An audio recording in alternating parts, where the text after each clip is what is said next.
जनकपुर में एक ब्राह्मण दंपति वास करते थे। ब्राह्मण बड़े विद्वान थे, क्योंकि परम ज्ञानी श्री जनक जी की नगरी, परम ज्ञानी, वहां का झाड़ू लगाने वाला भी ब्रह्म विद्या का उपदेश दे सकता है जनकपुर का, क्योंकि विदेह राज जनक की राजधानी, और बहुत ही हृदय के प्रेमी। ये दो भाव एक जगह नहीं मिलते, एक तो विशुद्ध ज्ञान और दूसरा भगवत प्रेम। ज्ञान भी और भगवत प्रेम भी जनकपुर में, ऐसे वो ब्राह्मण देवता थे। एक बार उनके घर में एक संत पधारे। उन्होंने संत भगवान से प्रार्थना की कि हमारा ब्याह होते हुए तो बहुत समय हो गया, लेकिन कोई संतान नहीं हुई। आप हमें वो उपाय बताएं जिससे किसी परम भागवत भक्त का जन्म हो और हमें भगवत प्राप्ति हो। उनका दोनों बातें आपकी पूर्ण हो जाएंगी यदि आप संत सेवा में रुचि रखें। ब्राह्मण देवता ने उन संत भगवान का आदेश मानकर संत सेवा प्रारंभ की। संत सेवा में निरंतर रत रहते और बड़े विद्वान थे, इसलिए बड़े बड़े जजमानों के यहां जाते तो कुछ न कुछ धन संपत्ति प्राप्त होती, उससे वो संत सेवा में मग्न रहते। पत्नी भी सुंदर सुंदर भोग बनाती और संतों को पवाती। प्रयाग में कुंभ पड़ा, 1 महीने कुंभ में रह करके उन्होंने खूब संतों की सेवा की। जब वो कुंभ से अपने घर जनकपुरी में आए तो कुछ ही दिनों में गर्भ रहा। बड़ा आह्लाद हुआ पिता को कि संतों की कृपा से गर्भ रहा तो जरूर हमें कोई महाभागवत पुत्र प्राप्त होगा। भगवान भी बड़े लीला विहारी हैं और विचित्र लीला विहारी हैं। जैसे जैसे गर्भ बढ़ने लगा वैसे वैसे ब्राह्मण देवता बीमार होने लगे, और जेव ही बालक प्रकट हुआ तेव ही ब्राह्मण देवता पधार गए। जब ब्राह्मण देवता पधार गए तो अकेली वो ब्राह्मणी क्लेश पूर्वक उस बालक की रक्षा करने लगी। ब्राह्मणी ने कहा कि प्रयाग के द्वारा कुंभ में जाने के कारण फिर वहां से जब आए तो ये गर्भ रहा, इसलिए इसे हम प्रयाग दत्त नाम देते हैं। प्रयाग दत्त अर्थात प्रयाग के द्वारा प्रदत्त बालक। कुछ ही अभी बालक घुटनों के बल ही चल रहा था कि घर में आग लग गई। ये है भगवान की कृपा। चाहिए किसी को? ये है भगवान की विशुद्ध कृपा। पुत्र होते ही पति पधार गए और पुत्र भी घुटनों के, प्रयाग दत्त जी अभी घुटनों के बल ही चल पड़ा रहे थे कि घर में आग लग गई किसी कारण से। बच्चे को लेके बचाने के लिए दौड़ के बाहर मां निकली, पूरा घर जल के स्वाहा हो गया। अब तो पक्का हो गया कि बालक बड़ा ही अनिष्टकारी है। जब गर्भ में आया तो पिता बीमार हो गए। जब ये प्रकट हुआ तो पिता पधार गए। देखो अभी घुटनों के बल ही चला तो पूरे घर में आग लग गई। अब तो जो जजमान उनके पति के प्रभाव से आते भी थे अन्न धन देने, वो भी आना बंद कर दिए कि उनका लड़का जो हुआ है ये बड़ा अनिष्टकारी है, उस घर में जो भी जाएगा उसका अनिष्ट हो जाएगा। और ये पता नहीं कि ये लड़का कोई साधारण पुरुष नहीं, ये महापुरुष प्रगटा हुआ है। लेकिन बड़ी विचित्र लीला भगवान और भगवान के भक्तों की है। ये प्रयाग दत्त जी महाराज जब धीरे धीरे घुटनों के बल चलने लगे तो कोई कोई विशुद्ध संत आते थे। उस समय भी संत जन जो है वो भगवान की कृपा का परिचय जानते हैं। प्रिया प्रीतम के प्रेम में छके हुए, प्रिया प्रीतम के चरणारविंद के मद से उन्मत्त हुए, आंखों से प्रेम अश्रु रूपी पुष्प उनके चरणों में चढ़ाते हुए ये उन्मत्त होकर भूमि को पावन करते हुए भ्रमण करते रहते हैं।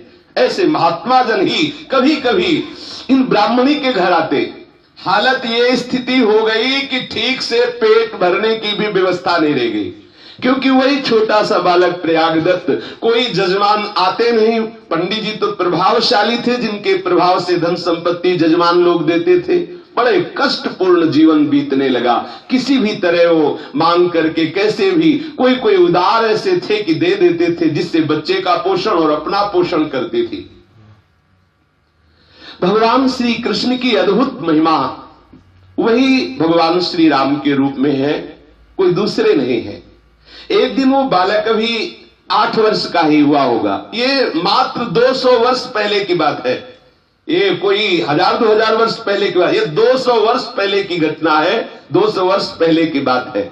वो बालक अपने मित्रों के साथ खेल रहा था। अच्छा, कोई मित्र सहज में बनता नहीं था, क्योंकि घर वाले सिखा देते थे प्रयाग दत्त के साथ मत खेलना, वो बड़ा अनिष्टकारी है। जो उसका मित्र बनेगा हो सकता है उसकी भी हानि हो जाए। तो 2-4 बच्चे बड़े हे भाव से प्रयाग दत्त को देखते खेलते थे। एक दिन क्या हुआ कि एक बहन बुलाने आई किसी और भाई को और कहा, चलो तुम्हें आज पता नहीं राखी का त्योहार है। प्रयागदत्त जी दूर से चुपचाप खड़े सुन रहे हैं। राखी का त्योहार है तो प्रयागदत्त ने सोचा है राखी का त्योहार क्या होता है। बहन हाथ पकड़ के ले गई और वो चुपचाप छुपे हुए गए, दरवाजे से झांक के देख रहे हैं कि बहन तिलक लगा रही, राखी बांध रही, मिठाई पवा रही, दुलार कर रही। ये भाग के घर आए और अपनी मां से कहा कि मां, क्या हमारे दीदी नहीं है क्या? सब भाइयों को आज राखी बांध रही उनकी दीदी, क्या हमारे जीजी नहीं है, हमारे दीदी नहीं है क्या? हमारे भाग्य से नहीं कि हमें कोई राखी बांधेगी। मां का हृदय भर आया कि वैसे ही हम गरीब हैं, इसकी सुख सुविधा नहीं कर पा रहे, और आज ये ऐसा प्रश्न कर दिया कि इसका क्या उत्तर। तत्काल ध्यान आया, क्योंकि सब जनकपुरवासी जो वयोवृद्ध होते हैं जानकी जी को अपनी बेटी मानते हैं, और जो नवयुवक होते हैं या नवयुवती होती है वो अपनी बहन मानती है। देखो पूज्य श्री भक्तमाली नारायण दास जी महाराज श्री जानकी जी को अपनी दीदी मानते थे, इसलिए उनको मामा जी कहते थे। ये अद्भुत मामा जी हैं जिनका हम नाम चर्चा कर रहे हैं, प्रयागदत्त जी। प्रयागदत्त से कहा कि बेटा तुमको किसने कह दिया कि तुम्हारे दीदी नहीं है? तुम तो ऐसी दीदी के भैया हो कि किसी की ऐसी दीदी नहीं है।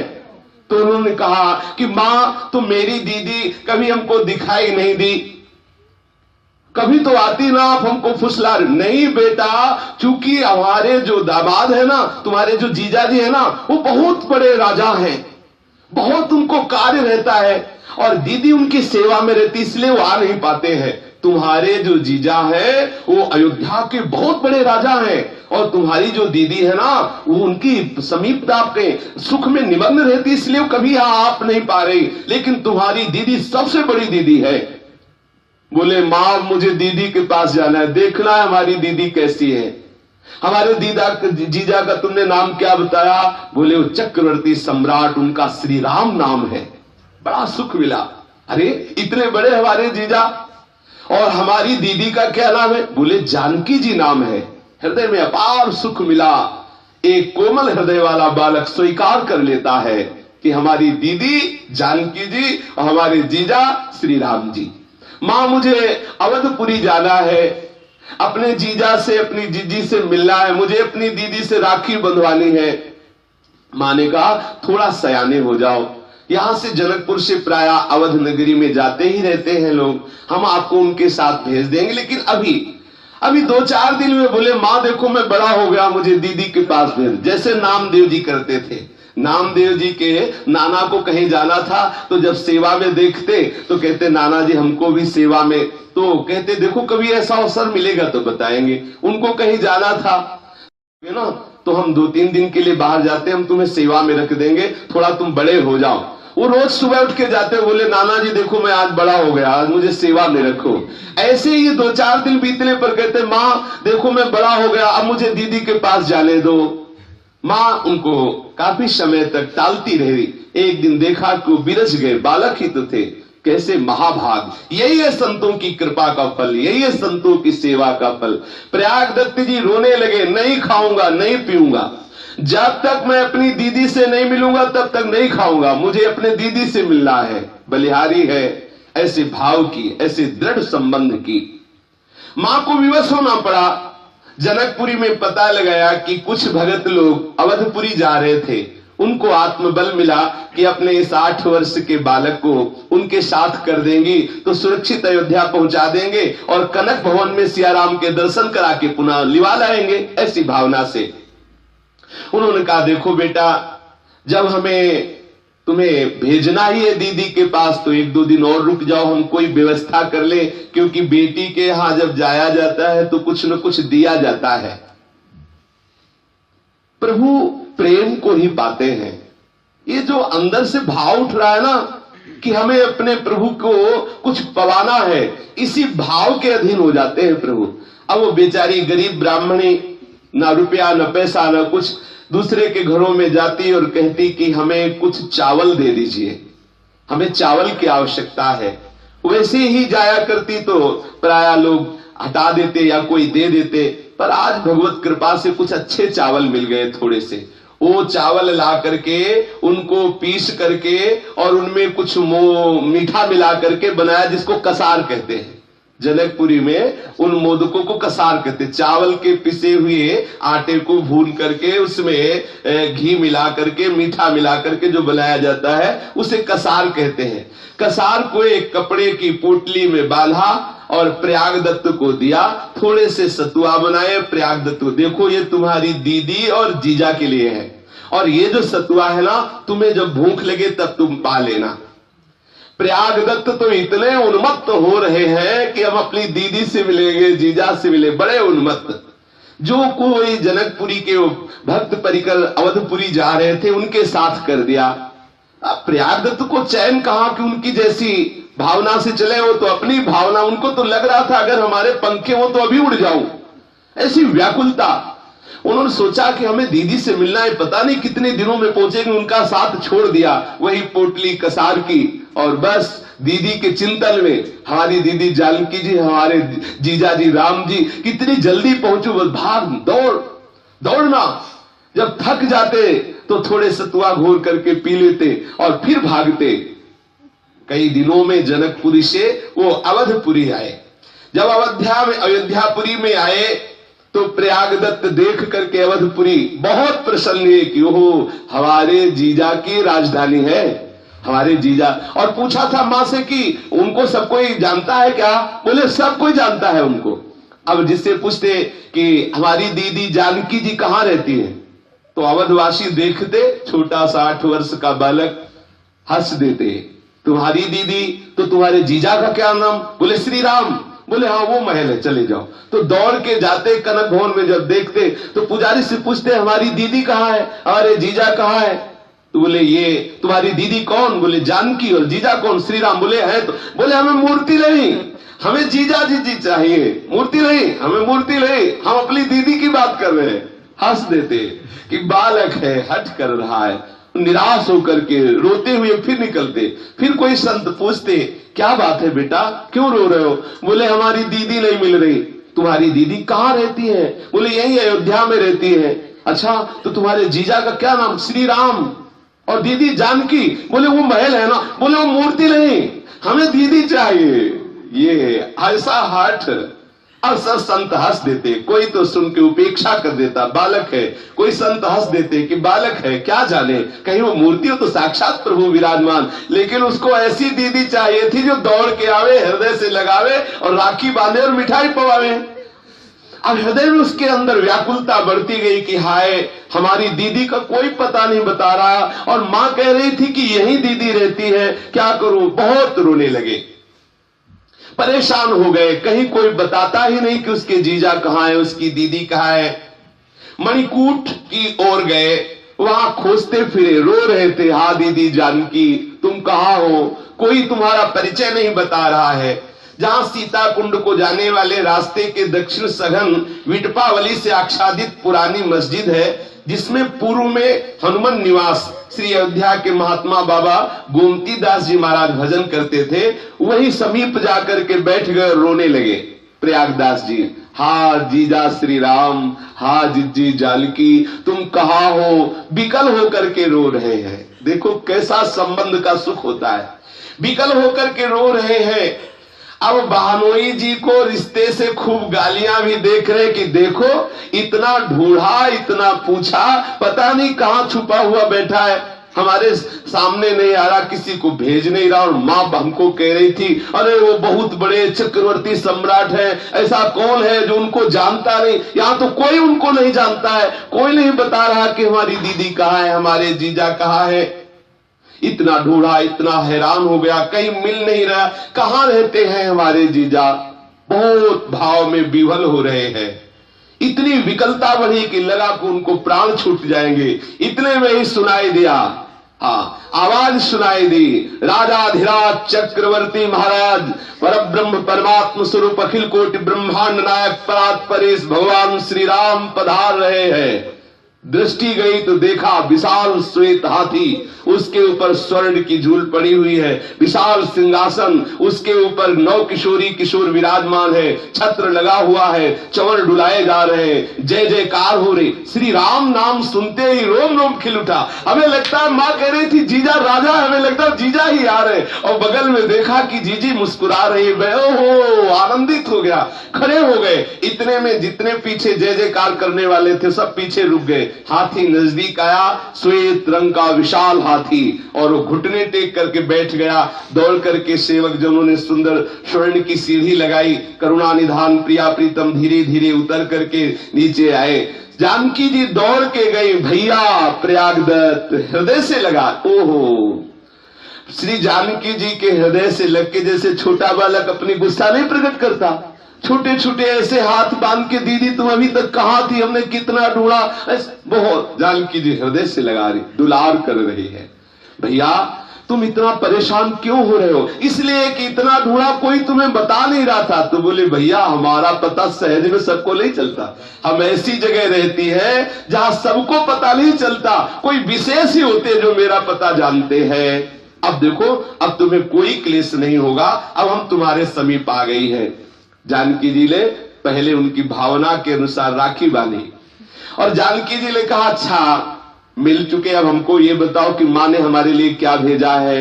बोले हाँ हाँ, एक फटे से कपड़े में वही चावल के पिसे हुए कसार श्री लाडली जी को अर्पित करा। हाँ, लाडली जी ने अपने कर कमल से लिया और प्रभु को पहले पवाया, और फिर आप पाया, और फिर अपने भैया प्रयागदत्त को पवाया। ओहो, जेव ही प्रियाजू और प्रीतम जू का उच्छिष्टामृत मिला, रोम रोम आनंद से भर गया, अश्रुओं की धार बहने लगी, पूर्ण विद्या का नाश होकर चिदानंद तत्व में स्थिति हो गई।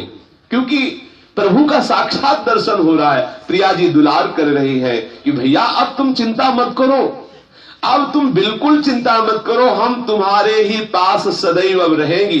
प्रगट में या अंतर में तुम कभी हमको दूर नहीं देखोगे। दुलार कर रही है। धीरे धीरे उनके आंसू रुके।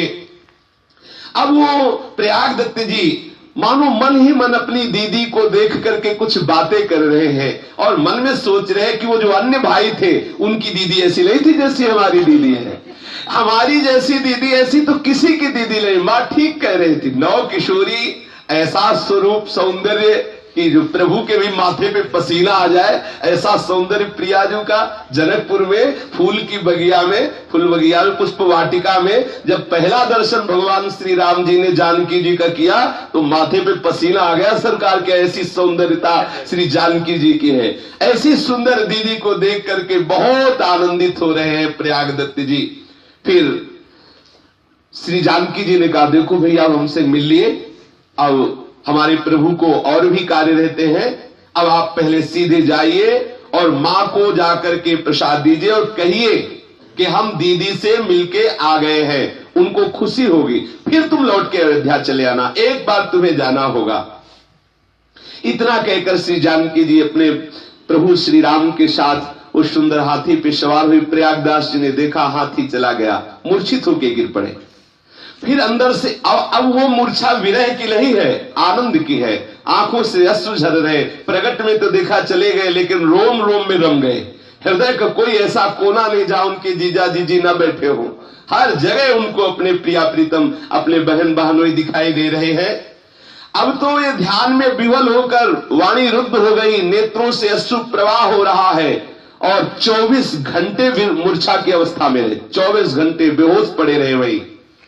दूसरे दिन जब प्रातः काल हुआ, शीतल मंद सुगंध वायु फैली, तो उनके हृदय में कुछ शीतलता पहुंच रही। उधर एक महान संत निकल रहे थे। उन्होंने देखा है सुंदर सुगौर सुकुमार अवस्था को प्राप्त बालक कैसा बेशुद्ध होकर, कैसा विचकित होकर के रो रहा है, कैसे पड़ा है। निकट जाकर के जब देखा तो इतने भागवतिक परमाणु, क्योंकि अब ऐसे थोड़ी भगवत साक्षात्कार किए हुए महापुरुष है प्रयागदत्त जी। रोम रोम खड़ा हो गया उन संत भगवान का। स्पर्श किया तो उनके भी आनंद के अश्रु बहने लगे। पूछा क्या बात है, क्या परेशानी तुम्हें है, क्यों रो रहे हो? यद्यपि वो ठीक से बोल नहीं पा रहे थे, इतना प्रेम से कंठ अवरुद्ध था, आंखों से आंसू बहकर कपोलों को भिगो रही थी, वो बोल नहीं पा रहे थे। फिर भी धीरे धीरे कुछ बोलने का प्रयास कर रहे थे। महात्मा जी ने उनका हाथ पकड़ा और कहा, चलो हम जिस गुफा में रहते हैं वहां आप आराम से बैठो, फिर बातें होंगी। गुफा में ले गए, प्रयागदत्त को वहां विराजमान किया, मुंह धोया, सुंदर जल पिलाया, सावधान करते हुए पूछा, क्या हो क्या गया? जब पूछा तो फिर रो पड़े प्रयागदत्त जी, और रोते हुए बता रहे, जो ही ये बात सुनी कि अरे इनका श्री जानकी जी के प्रति दीदी भाव, प्रभु के प्रति जीजा भाव, और ऐसे मिलन हुआ, और महात्मा का हृदय इतना आर्द्र हो गया, द्रवित हो गया, आंखों से अश्रु बह रहे हैं। प्रयागदत्त के भी आंखों से अश्रु बह रहे और महात्मा जी के भी आंखों से अश्रु बह रहे। कुछ देर तक कोई नहीं बोल पा रहा, ना महात्मा जी बोल पा रहे हैं, ना प्रयागदत्त जी बोल पा रहे हैं। को किछु कही न को किछु पूछा, प्रेम भरा मन निज गति छूछा। अपार आनंद में दोनों महापुरुष डूब रहे हैं। थोड़ी देर के बाद महात्मा जी भगवत स्मरण करते हुए अपने को सावधान किया और प्रयागदत्त जी से कहा कि आप जैसा महाभाग्यवान हमें लगता है इस भूतल पर कोई नहीं होगा, जिसको स्वयं महामहिमामयी श्री जानकी जी दुलार करके अपना भैया कह के हृदय से लगाया। हम सब जानकी को मां मानते हैं और प्रभु को पिता मानते हैं। आज से तो हमारे मामा जी हुए हैं, क्योंकि जानकी जी के भाई कौन होंगे? जो जानकी जी हमारी माँ के भाई कौन होते? मामा होते, छोटे से मामा जी। और जानकी जी के संबंध से उन महात्मा जी ने उनको कहा कि प्रयागदत्त जी आप तो महान भाग्यशाली हैं, त्रिभुवन में आप जैसा कोई भाग्य वाला नहीं है।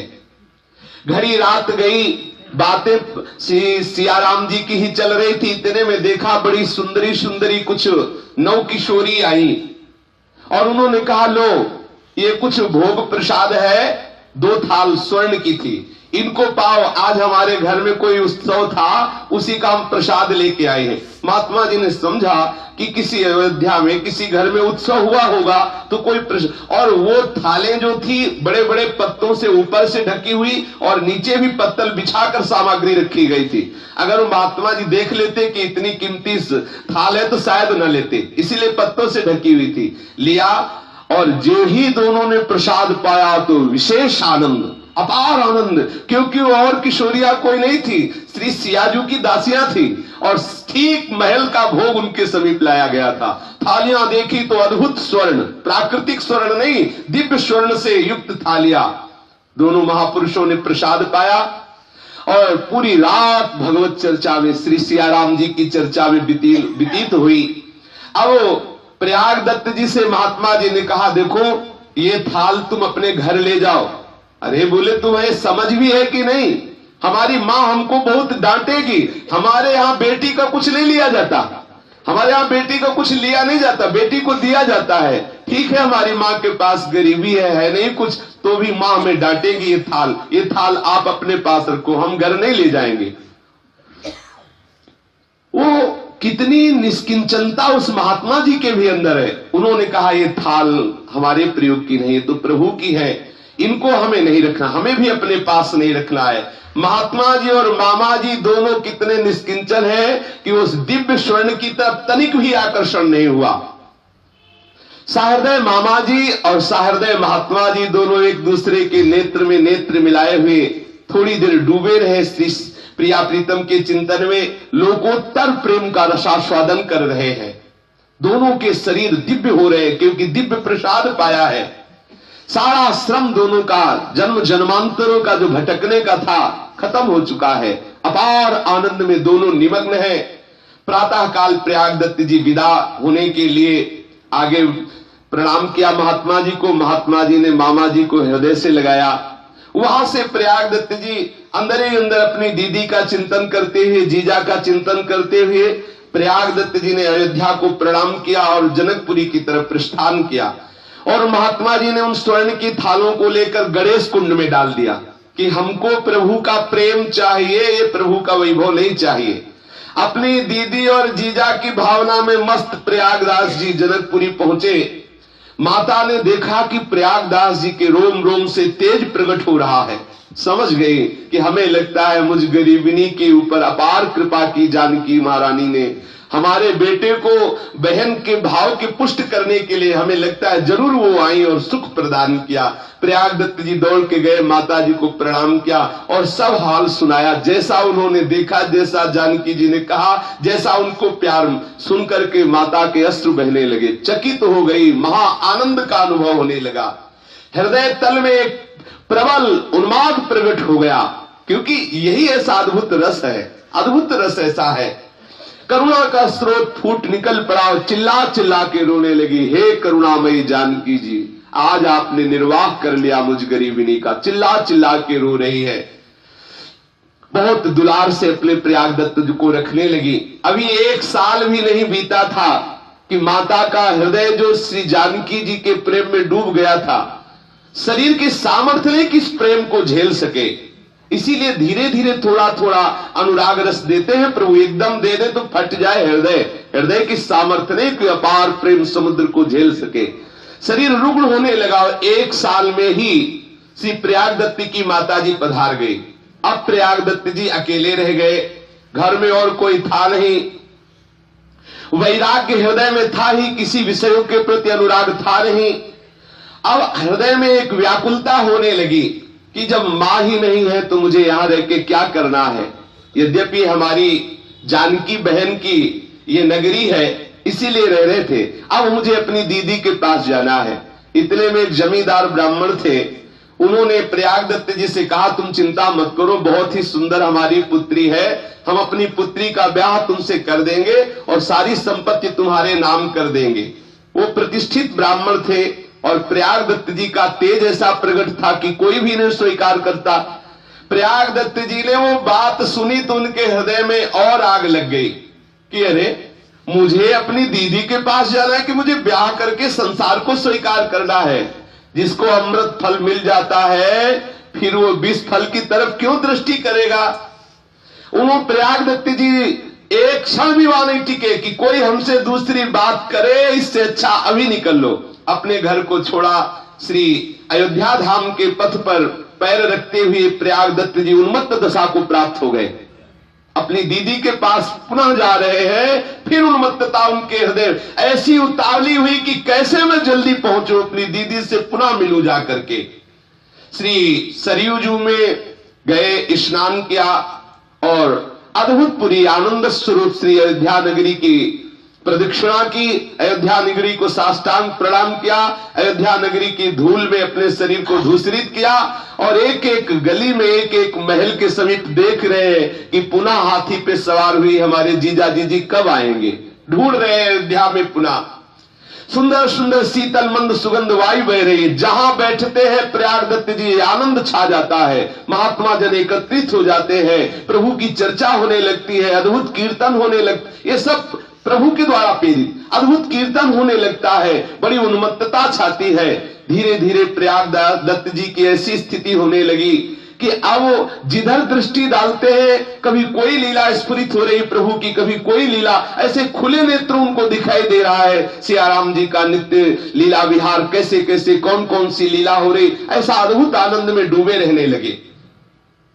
उनके हृदय में एक भाव बैठ गया, झाड़ियों के आसपास बैठते और अपने जीजा जी का ध्यान करते कि हमें पुनः वही रूप देखना है जिस रूप से हमसे मिलने आए थे।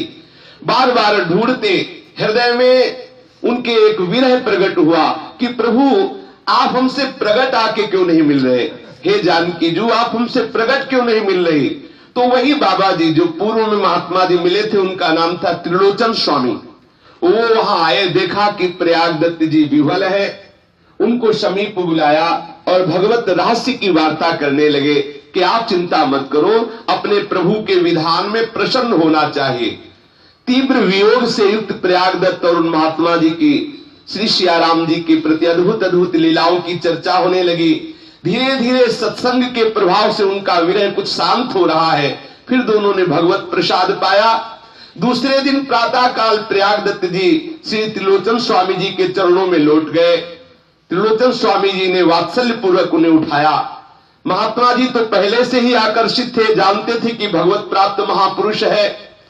परम श्रद्धा से श्री प्रयागदत्त जी ने निवेदन किया कि प्रभु अब मुझे संसार मार्ग में कदम तो रखना नहीं है, अब मुझे वैराग्य की दीक्षा दीजिए और मैं वैराग्य से युक्त होकर निरंतर अपने बहन बहनोई का चिंतन करता हुआ इसी अवध धाम में जीवन व्यतीत करूंगा। महात्मा तो ढूंढते हैं कोई ऐसा महान शिष्य मिले जो भगवत अनुराग से युक्त हो। इनका हृदय खिल उठा त्रिलोचन स्वामी का, और उन्होंने अपनी उमड़ते हुए दुलार से उनको वैराग्य की दीक्षा दी, अद्भुत प्रेम में मंत्र प्रदान किया, लंगोटी अचला प्रदान की। अब प्रयागदत्त जी से इनका नाम हो गया प्रयागदास जी। यद्यपि शिष्य भाव से थे, फिर भी वो भी महात्मा इनको मामा जी कहते थे, क्योंकि जानकी जी को सब प्राया माँ की भावना से कि सियाराम जी हमारे माता पिता है तो हमारी अम्मा के भाई मामा ही तो होंगे, तो इसीलिए सब इनको, अब जो भी महात्मा सुनता है इनकी महिमा तो इनको सब मामा जी कहते। अब पूरी अयोध्या में मामा जी, अब जो भी आता बोले मामा प्रयागदास जी। अब जिस गली से निकलते तो छोटे छोटे लड़के जो अयोध्या के बच्चे थे वो मामा जी मामा, और ये उन्मत्त एक अचला ओढ़े एक अचला लगाए बड़ी मस्ती में, तो इनके साथ खेलते, कोई इनको छेड़ता मामा जी और सब भूल गए, सब मामा जी, बड़े बूढ़े सब मामा जी, इसीलिए इनका नाम मामा प्रयागदास जी हुआ। इनके हृदय के समस्त कमल खिल उठे थे, क्योंकि जिसके हृदय में ऐसा प्रभु से संबंध होता है, प्रभु का साक्षात दर्शन हो जाता है, अब उसको कुछ करना बाकी नहीं रहता। कुछ रात गए, प्रयागदास जी की दशा कुछ ऐसी चढ़ी कि वे सोते ही उठ पड़े और बीहर जंगल में जाकर घूमने लगे। फिर तो यही ढंग रहा, नींद नाती निकल पड़ते, देखते कहीं किसी लीला का चिंतन करते, कभी प्रभु की किसी और लीला का चिंतन करते, जिधर निकल जाते उधर ही चलते चले जाते, कहां जा रहे हैं कुछ होश नहीं है, कब खाया कब पिया कोई होश नहीं, वस्त्र है कि नहीं कोई होश नहीं है, निमग्न है अपने प्रभु के प्रेम में। दिन के दिन रात की रात का कोई पता नहीं, कब रात हुई कब दिन गया। ऐसी दशा में न खाने की सुध, न पीने की सुध, न और कोई चिंता, न सोने की परवाह। ये अखंड योग निद्रा में स्थित है, अखंड भाव दशा में स्थित हो चुके हैं। कोई प्रेमी दुलार करके मामा जी को हाथ से पवा देता तो पा लेते। ऐसी परमहंस स्थिति थी कि इनको ये याद भी नहीं रहता कि हमें भोजन पाना है। जब कोई बहुत बार कहता, इनके मुंह में कवल देता तो पा जाते। कुछ ऐसी स्थिति पूज्य राधा बाबा की भी देखी गई है। ऐसे कितने महापुरुष हुए जिनको भगवत प्रेम आवेश में शरीर की शुद्धि नहीं रहती थी। बिखरे हुए केस, शरीर में अवध की धूल लगी हुई, आंखें चढ़ी हुई, उन्मत्त श्री सियाराम जी के प्रेम में गलियों में अयोध्या के घूमते रहते। आसपास के जो ही देखते खड़े हो जाते और इनका सम्मान करते, क्योंकि अभी कोई विशेष अवस्था नहीं है, लेकिन विशेष स्थिति है इनके हृदय में। दिव्य देह और दिव्य भाव दोनों भी प्रयागदास जी के पास थे। उनका शरीर भी दिव्य हो गया था और उनका भाव भी दिव्य था। श्री हरि के प्रति जिसका ऐसा भाव होता है वो जगत का बंदनी हो जाता है, त्रिभुवन उसकी वंदना करता है। हृदय देश में जब प्रीतम बसा हो तो उसको देव देव कहते हैं। वही सर्वदेवमय जिसके हृदय में प्रीतम विराजमान हो जाते हैं, प्रकट हो जाते हैं प्रभु। ऐसे उन्मत्त होकर प्रयागदास जी अयोध्या की गलियों में भ्रमण कर रहे थे। परमहंस प्रयागदास जी प्रेम पागल लोग के कौतूहल के विषय बनते जा रहे थे। कुछ मनचले लोग प्रयागदास जी के पीछे जाते, कोई अचला खींच रहा है, कोई कुछ छेड़ रहा है, ऐसे करते, और प्रयागदास जी बस मुस्कुरा देते। जो पहुंचे हुए जन थे वो तो जानते थे, और जो ऐसे साधारण जन थे वो उनको ऐसे छेड़ते, उनको परेशान करने की चेष्टा करते। लेकिन ऐसी उन्मत्तता प्रेम की थी कि इसका कोई प्रभाव उनके ऊपर न पड़ता। उनकी नशीली आंखों में एक विलक्षण चमत्कार था। कभी उनकी आंखों से आंसू बह रहे, कभी आंखें ऊर्ध्वगति आकाश की तरफ देख रही है। चाहे कोई कितना भी साधन कर ले, बिना संबंध के ऐसी स्थिति ले जाती। इसीलिए अपने वृंदावन धाम में इस संबंध की महिमा है कि आपका प्रभु से संबंध क्या है। सिद्ध सदगुरु की कृपा और प्रभु का भगवत साक्षात्कार किए हुए ये प्रयागदास जी उन्मत्त होकर विचरण कर रहे थे। एक बीहर स्थान को देखा तो भाव चढ़ गया कि हमारे जीजा जीजी को तो अवध के मालिक दशरथ जी ने वनवास दे दिया कैकेयी के कहने पर। अरे जीजा तो समर्थ है, हमारी जीजी इतनी सुकोमल, नंगे पैरों। बड़ी व्याकुलता हुई। कि अरे हमारे जीजा जीजी को नंगे पैरों से वन में टहलना पड़ रहा है। अब जो भी आता तो इस भाव से देखते कि कोई भेंट चढ़ा दे, तो अब सिद्ध संत उनकी भावना के अनुसार भेंट चढ़ने लगी, बस भेंट अपने अंगोछा में बांधने लगे। जितने पैसे मिलते बड़े प्यार से बांधने लगे। जब लोगों ने देखा पैसे लेने लगे तो और चढ़ने लगे पैसे। काफी मात्रा में उन्होंने पैसे इकट्ठा किए। फिर उन्होंने 3 जोड़ी जूते बनवाए, 3 जोड़ी बढ़िया सुंदर जूते बनवाए, श्रृंगारित करके बढ़िया बढ़िया उनमें बूटे सजा करके सोने चांदी के ऐसे सुशोभित ऐसी पादुकाएं देखते ही सुख का अनुभव हो। 3 पादुकाओं की रचना करवाई, जितनी बढ़िया बन सकती थी उतनी बढ़िया बनवाई। फिर 3 सुंदर तोषक बनवाए और 3 सुंदर पलंग बनवाए, क्योंकि श्री लक्ष्मण जी और प्रभु श्री राम और उनकी बहन श्री जानकी जी तीनों वनवास में ना 3 जोड़ी जूते, 3 पलंग और 3 तकिया और गद्दा व्यवस्था की उस पैसों से। और बड़े विचित्र तीनों ऐसे क्रम से पलंग बनवाए, बड़ा वाला राम जी के लिए और फिर छोटा वाला जानकी जी के लिए, उससे छोटा लक्ष्मण जी के लिए, और तीनों एक के ऊपर एक सेट, उसके ऊपर गद्दा तकिया, उसके ऊपर जूता अपने सर पे रखा। और कहां जा रहे हैं? चित्रकूट। जीजा जिज्जी और जिज्जी के देवर तीनों नंगे पैर न रहे, इसलिए जूतियां पूरा। ये है अलमस्तों की मस्ती, ये है भगवत प्रेमी महात्माओं की महिमा। अब वो बड़े भाव से एक के ऊपर एक रख के मस्ती से, बड़ी मस्ती से झूमते हुए जाके डांट लगाएंगे कि खुद तो परेशान है ही, हमारी जीजी को भी परेशान कर रहे हैं। अरे बनवास तुम्हें दिया था, तुम जाते, हमारी जीजी को क्यों ले गए? अंदर ही अंदर के बस मिलते ही उनको डांट लगाएंगे। मस्त होकर के जा रहे हैं। अब मामा जी वहां से 3 पलंग ला दे, देख ले भाव की दशा। अयोध्या से 3 पलंग और 3 गद्दा और उसके ऊपर तकिया, उसके ऊपर 3 जोड़ी जूते रख के अलमस्ती से जा। खाना न पीना, पहले जीजा को जूते पहना ले, जीजी को पहना ले, उनके पलंग और आराम करे, फिर पानी पिएंगे। ये है मस्ती, ये है संबंध की। इसी में तो प्रभु रिझते, इसी का तो प्रभु इंतजार करते कि कोई हमारे लिए इतना तड़पे। अब चित्रकूट में पहुंचे, जहां चित्रकूट में देखते कहीं कुसा, कहीं कांस, कहीं कंकड़, तो उनका हृदय छिल जाता है। हमारी दीदी ऐसे रास्तों पे चल रही नंगे पैर, और बानोई को कोसते कि ये कितने निर्दयी है जो हमारी इतनी सुकुमार दीदी को भी नंगे पैर चला रहे। जब स्फटिक शिला के उस परम रम्य प्रदेश में पहुंचे तो उनका हृदय शीतल हुआ। अब तीनों पलंग स्फटिक शिला के पास बिछाए, तकिया रखे, गद्दा बिछाए और जूती रख करके इंतजार कर रहे हैं कि जीजा और जीजी और उनके देवर जी यहां पधारे। बैठे इधर उधर देख रहे, जब देखा कि नहीं आ रहे तो सोचा कि शायद है कि हमें देख के सकुचा रहे हो, तो एक झाड़ी में जाके बैठ गए। प्रभु भाव को देखते हैं, वही वनवासी स्वरूप भगवान श्री राम का, वही लक्ष्मण जी का, वही जानकी जी। देखो कितनी भाव की दशा। पहले देखा राजाधिराज का स्वरूप, अब देखा वनवासी श्री राम, वनवासी श्री लक्ष्मण जी और जानकी जी। आंखों में आंसू, रोमकूप जो है खड़े हो गए देखते ही। भाग करके दौड़ के गए और कहा कि कहां था हमारी जीजी को लिए डोल रहे हो? देखो कितनी कैसी कठोर भूमि, कितने सुकोमल चरण। जानकी जी राम जी की तरफ देख रही है, राम जी जानकी की डांट लगा रहे राम जी को कि आपको सोचना चाहिए ना कि चलो आप ठीक है, समर्थ हो, लेकिन क्या कमी थी वहां अयोध्या से आप इनको लिवा लाए? अरे आप बनवास जाते, हमारी दीदी को क्यों बनवास ले आए? चलो अच्छा बैठो, तीनों को पलंग में बैठा ला अलग अलग। प्रभु जैसा वो प्रयागदास मामा जी कह रहे वैसे कर रहे, बैठे। चलो जानकी जी से कहा कि आप पहले अपने चरण लाओ। नहीं नहीं, पहले जीजा को पहनाया जाता है। अच्छा तो पादुका ली, पहले जीजा श्री राम को पहला। देखो कितने बड़े भाग्य। ये मत समझो कि कोई कथा हो रही, 200 वर्ष पहले की बात। आज भी ऐसे कितने भक्त हैं जिनके साथ ऐसे प्रभु लीला विहार करते।